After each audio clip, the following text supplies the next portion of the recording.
आज सुनते हैं सोमवती अमावस्या की कथा। एक साहूकार था, उसके 7 बेटे और 7 बहुएं थी। उसकी एक बेटी भी थी। साहूकार के घर एक ब्राह्मण रोज भिक्षा मांगने आता। ब्राह्मण को साहूकार की बहू रोज भिक्षा देती तो वो ले लेता, लेकिन जब साहूकार की बेटी उसे भिक्षा देती तो वो उसकी बेटी से कहता, बेटी तू सुहागन तो है, पर तेरे भाग्य में बहुत दुख लिखा है। ये बात सुनकर साहूकार की बेटी बहुत चिंतित रहने लगी। चिंता से उसका शरीर कमजोर होने लगा। एक दिन साहूकार की पत्नी ने अपनी बेटी से पूछा, बेटी तुम इन दिनों इतनी चिंतित क्यों रहती हो और तुम बहुत कमजोर भी दिखती हो। तब उसने बताया कि माँ, जो ब्राह्मण रोज भिक्षा मांगने आता है वो कहता है कि बेटी तू सुहागन तो है, लेकिन तेरे नसीब में दुख लिखा है। यह बात सुनकर जब उसने अपनी माँ को ये बताया तो माँ ने कहा, कल मैं भी सुनूंगी कि वो तुम्हें क्या कहता है। अगले दिन जब वो ब्राह्मण भिक्षा लेने आया तो उसकी माँ छुपकर बैठ गई। जब बेटी भिक्षा देने लगी तो फिर ब्राह्मण ने फिर से वही बात कही। इतनी बात सुनकर उसकी माँ बाहर आ गई और बोली, एक तो हम रोज तुम्हें भिक्षा देते हैं और ऊपर से तू हमें कोसता है। तब ब्राह्मण ने कहा, मैं इसे कोसता नहीं हूँ, जो सच है वही बोलता हूँ, जो इसके भाग्य में लिखा है वही कहता हूँ। माँ ने ब्राह्मण से कहा कि तुम्हें ये पता है कि इसके भाग्य में दुख लिखा है, तो बता दो ये दुख कैसे दूर होगा। तब ब्राह्मण ने कहा, 7 समुंदर पार एक सोना नाम की धोबन रहती है, जो सोमवती अमावस्या का व्रत करती है। अगर वो अपने व्रत का फल तुम्हारी बेटी को दे दे तो इसका निवारण हो सकता है, नहीं तो विवाह होते ही इसके पति को सांप डस लेगा। ये बात सुनकर माँ बहुत रोने लगी और सोना धोबन की तलाश में जाने लगी। चलते चलते रास्ते में धूप पड़ने लगी।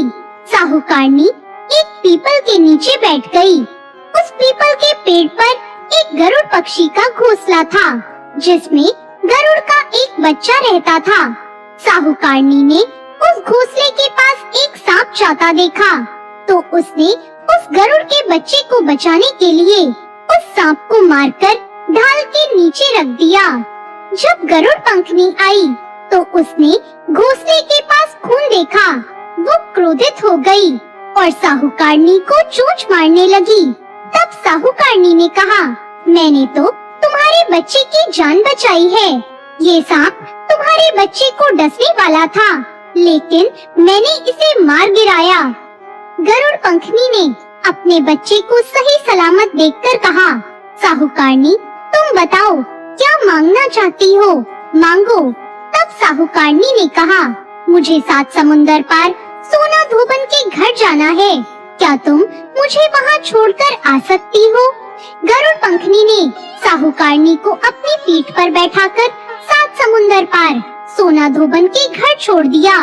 वहाँ जाकर साहूकारनी ने सोचा, सोना धोबन को कैसे राजी किया जाए कि वो अपनी व्रत का फल मेरी बेटी को दे दे। सोना धोबन के 7 बेटे बहुएं थी। उनकी आपस में काम को लेकर रोज लड़ाई होती और कोई भी काम नहीं करती थी। रात को जब सब सो जाते तो साहूकारनी सोना धोबन के घर जाती और घर का सारा काम करती, गायों को नहलाती, घर की सफाई करती, रसोई का काम करती, चौका बर्तन करती, आटा भी पीसती, कपड़े धोती, पानी भरती और दिन होने से पहले वहाँ से चली जाती। बहुएं सोचती ये सब काम कौन कर रहा है, लेकिन कभी एक दूसरे से उन्होंने कुछ नहीं पूछा। एक दिन धोबन ने कहा कि तुम आजकल काम को लेकर लड़ती नहीं हो और ठीक से काम भी कर रही हो।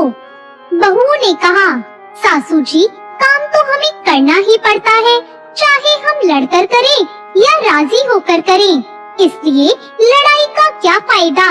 आजकल हम खुश होकर ही सारा काम कर लेते हैं। सोना धोबन ने सोचा कि आज देखा जाए कि कौन सी बहू काम करती है। ये देखने के लिए वो रात को सोई नहीं।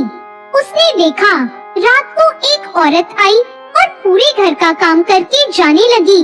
सोना धोबन ने कहा, तुम कौन हो और तुम्हें ऐसी क्या जरूरत है जो तुम इतना सारा काम हमारे यहाँ कर रही हो? साहूकारनी ने कहा, जरूरत है तभी तो मैं इतना काम कर रही हूँ। सोना धोबन ने पूछा, तुम्हें क्या चाहिए? साहूकारनी ने कहा, पहले मुझे वचन दो कि जो मैं कहूँगी वो मानोगी, तभी मैं बताऊंगी। सोना धोबन ने वचन देकर कहा, अब बताओ क्या चाहिए? साहूकारनी ने कहा, मेरी बेटी के भाग्य में दुख लिखा है, इसलिए आप उसे सुहाग दे दो और अपनी सोमवती अमावस्या का फल उसे दे दो। सोना धोबन मान गई और अपने बेटे बहुओं से बोली, मैं तो साहूकारनी के साथ जा रही हूँ। यदि पीछे से तुम्हारे पिताजी खत्म हो जाएं, तो तेल घी के कूप में डालकर छोड़ देना। फिर दोनों साहूकारनी के घर चली गई। साहूकारनी की बेटी का ब्याह होने लगा। दूल्हा फेरों में बैठा। सोना धोबन दूल्हे के घुटने के पास कच्चा करवा रखकर उसमें दूध डालकर और तात का तार लेकर बैठ गई। थोड़ी देर बाद सांप दूल्हे को डसने आया। सोना धोबन ने करवा आगे रखा और तार से बांध दिया, लेकिन दूल्हा डर के मारे मर गया। तब सोना धोबन ने टीके से रोली निकाली और मांग से सिंदूर निकाला, आँख से काजल निकाला और मेहंदी निकालकर छोटी उंगली से छींटे मारे और बोली कि आज के दिन तक मैंने जितनी सोमवती अमावस्या करी, उनका फल साहूकार की बेटी को लग जाए और आगे मैं जो सोमवती अमावस्या करूं, वो मेरे परिवार को लगे। इतना कहते ही वो दूल्हा जीवित हो गया और सोमवती अमावस्या की जय जयकार करने लगा।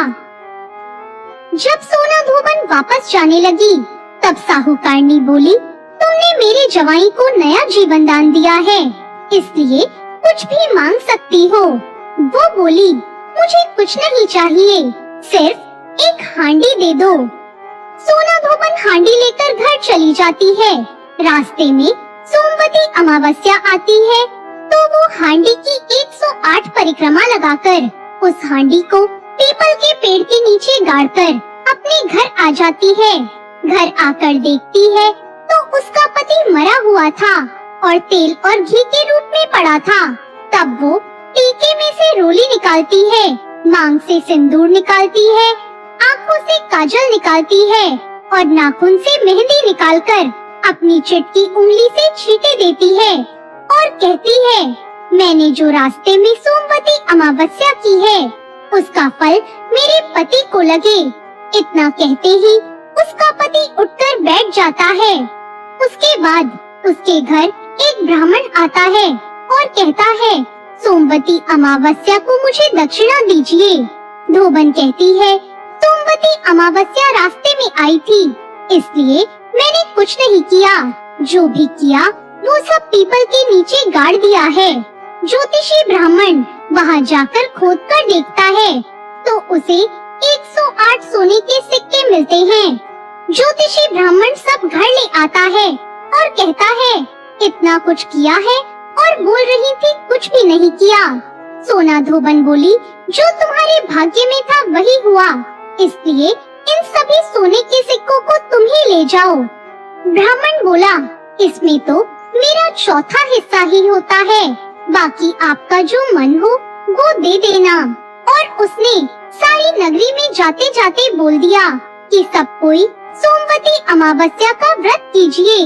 हे सोमवती अमावस्या, जैसा साहूकार की बेटी को सुहाग दिया वैसा सबको देना। सोमवती अमावस्या की कहानी कहने वाले, सुनने वाले और हुंकार भरने वाले सभी पर सोमवती अमावस्या की कृपा बनी रहे। तो ये थी आज की व्रत कथा। आपको ये कथा कैसी लगी कमेंट करके जरूर बताएं।